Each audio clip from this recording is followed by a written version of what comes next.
The great Stoic philosopher Epictetus once said, "The key is to keep company only with those who uplift you, whose presence calls forth your best." Think about that for a moment. The people you surround yourself with, their habits, attitudes, and values, have a profound impact on your life. They can either inspire you to grow or pull you down into negativity and distraction. You've probably heard the saying, "You are the average of the 5 people you spend the most time with." It's a powerful reminder that our environment shapes us more than we realize. But how does this idea fit within the framework of Stoic philosophy? In today's video, we'll explore this concept through the wisdom of the Stoics. We'll identify 7 types of people that Marcus Aurelius, Epictetus, and other Stoic thinkers would caution us against. These are individuals whose behaviors can derail your progress, disturb your peace of mind, and distract you from your higher purpose. But it's not just about avoiding people. It's about recognizing these traits, setting boundaries, and maintaining your inner equilibrium when faced with challenging relationships. So, as we dive into this discussion, take a moment to like this video if you find value in Stoic teachings. Your support helps us share this timeless wisdom with more people. And if you're new here, consider hitting the subscribe button and turning on the notification bell so you never miss a video. Together, let's continue this journey of self-mastery and resilience. Here's the rewritten point in paragraph form. Number 1. The energy drainers. We all know that one person, whether it's a friend, family member, or colleague, never misses an opportunity to complain. Whether it's the weather, their job, or even their favorite restaurant, they always seem to find fault. At first glance, you might think their negativity doesn't affect you. After all, you can just ignore them, right? But Stoicism teaches us that constant exposure to such negativity can slowly drain your mental and emotional energy, much like a leaky faucet that eventually empties an entire reservoir. These energy drainers rarely focus on solutions and instead dwell on problems, creating a toxic environment that impacts everyone around them. Imagine working on a project with such a person. Meetings become exhausting venting sessions, team morale takes a hit, and productivity plummets. Over time, their negativity doesn't just derail progress, it begins to chip away at your enthusiasm and peace of mind. To handle such individuals, Stoicism offers 3 powerful strategies. First, limit your exposure whenever possible to protect your mental peace. If avoiding them isn't an option, perhaps because they're a colleague or family member, your second approach is to mentally detach.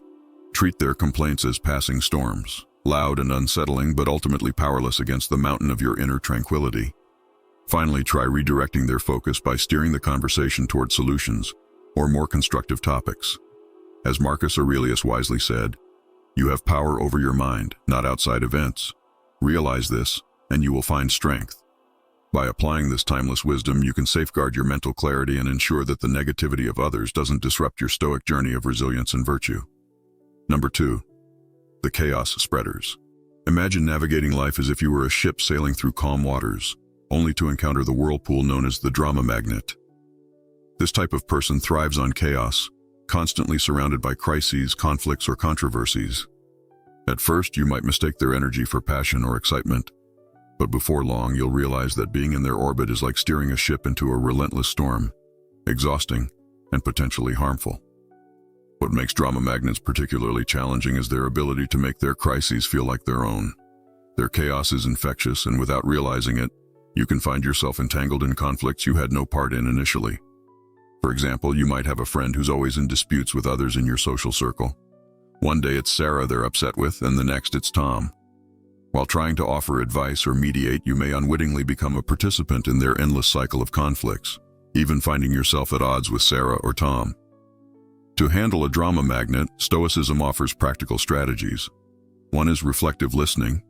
Instead of taking sides or offering advice, mirror their feelings back to them. If they say, "I can't believe Sarah said that about me," you can respond with, "So, you feel betrayed by Sarah's words." This technique provides emotional support without pulling you into their chaos. Another effective approach is selective unavailability. Stoicism teaches us to value our time and energy, so it's essential to set boundaries. Create focus periods where you dedicate time solely to your work or personal growth, and let it be known that during these times, you're unavailable for external distractions. Turn off your phone, avoid unnecessary interactions, and prioritize your peace of mind.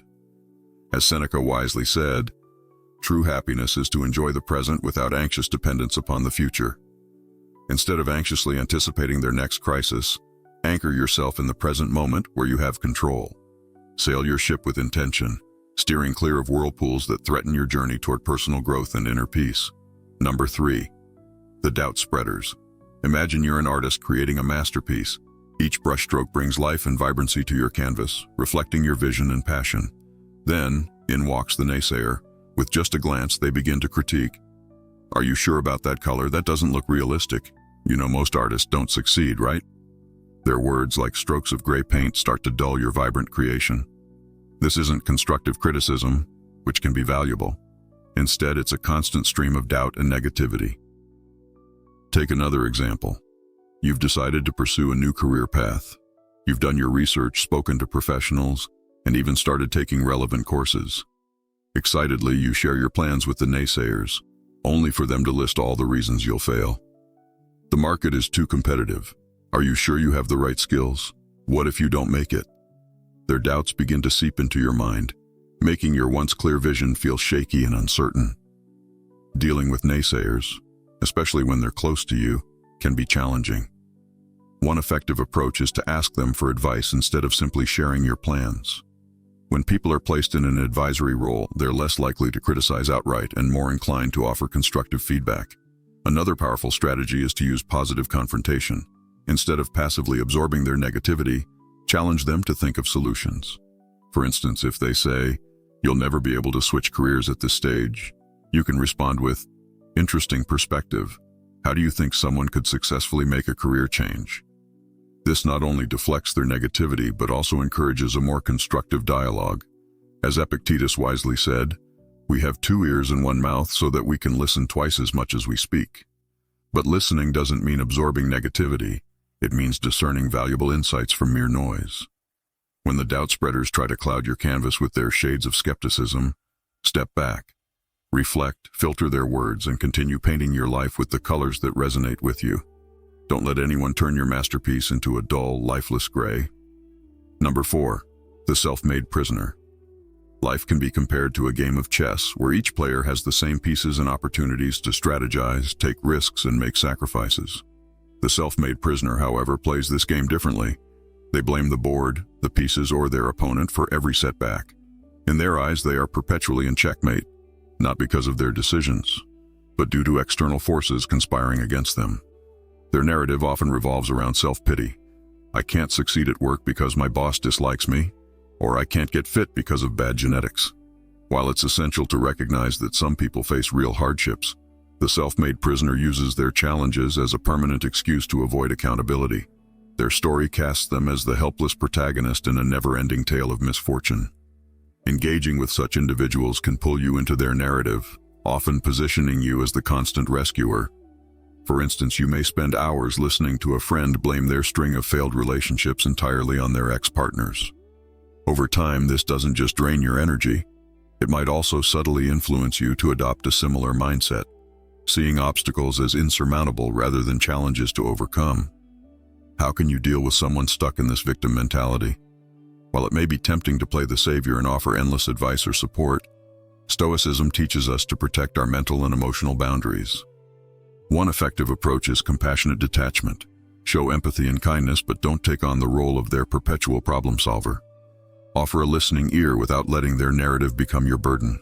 Marcus Aurelius wisely said, "The best revenge is to be unlike him who performed the injustice." If you find yourself drawn into their story, resist the temptation to mirror their mindset. Remember, in the chess game of life, being perpetually in checkmate is often a choice, not an unchangeable fate. Keep making your strategic moves, take calculated risks, and focus on growth, not pity or blame.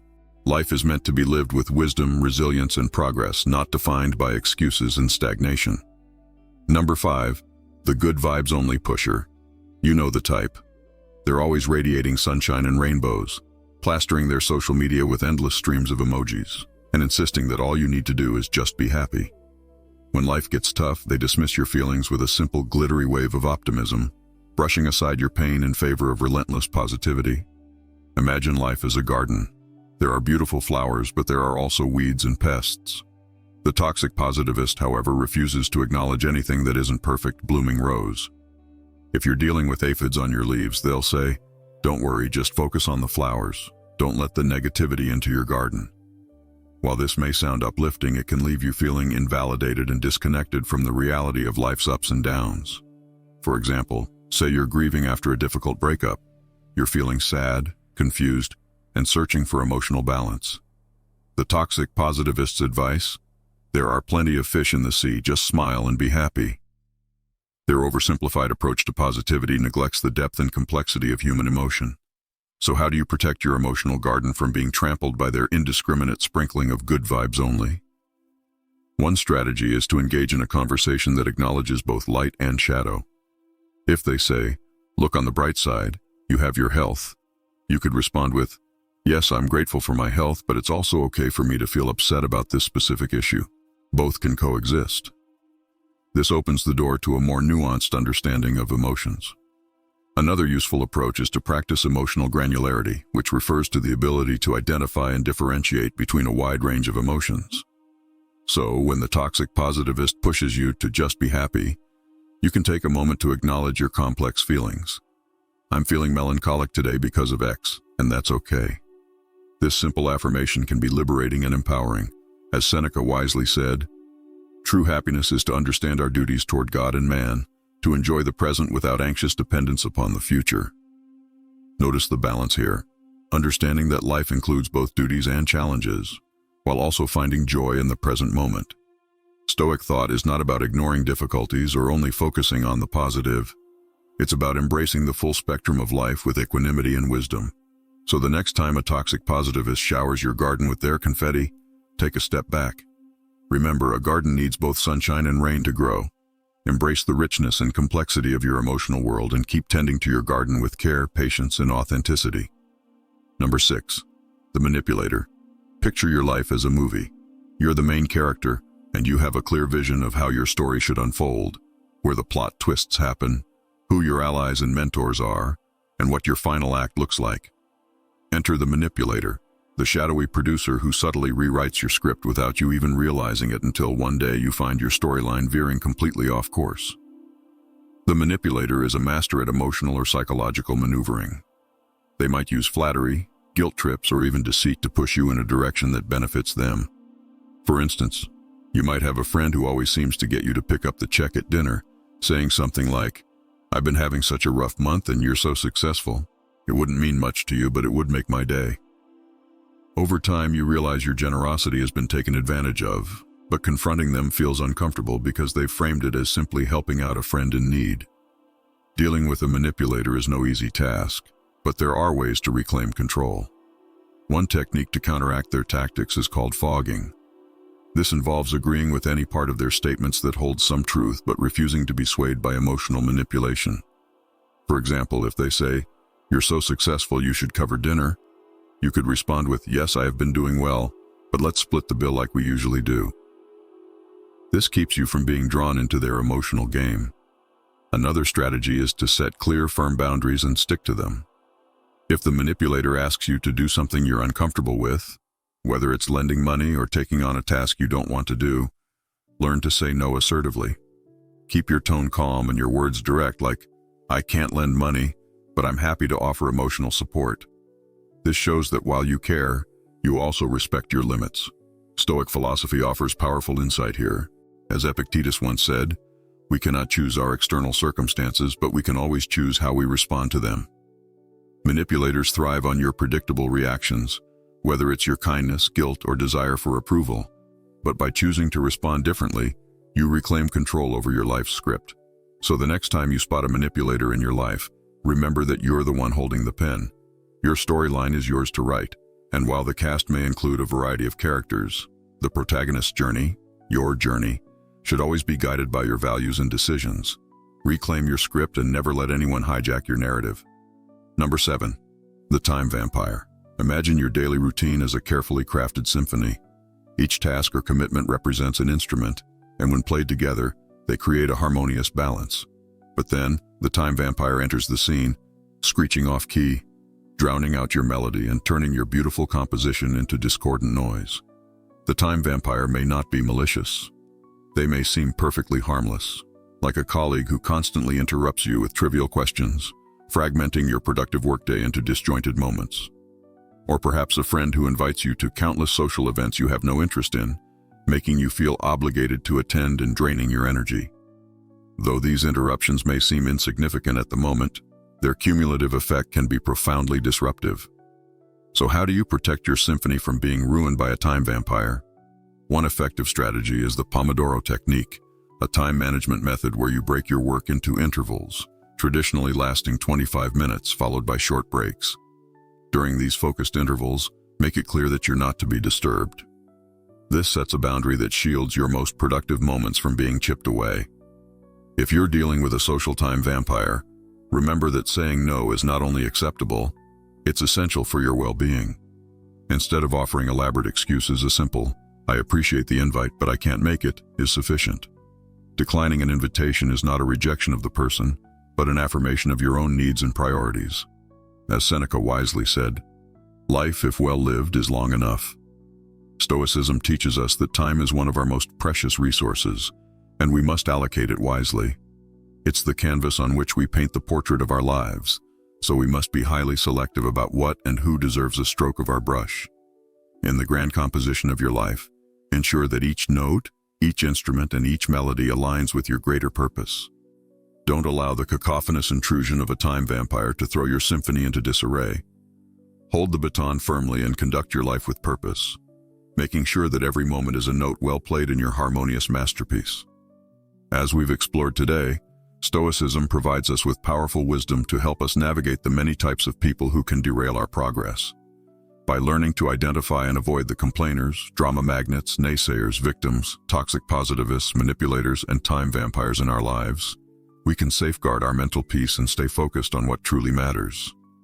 Remember, it's not about cutting people out, but rather protecting your energy and maintaining control over your journey. Choose to surround yourself with those who uplift and inspire you, and steer clear of those who drain your spirit. If you found this video insightful, please like and share it with anyone who could benefit from this Stoic advice. If you haven't subscribed yet, make sure to hit that subscribe button and turn on the notification bell so you never miss out on more valuable lessons from Stoic philosophy.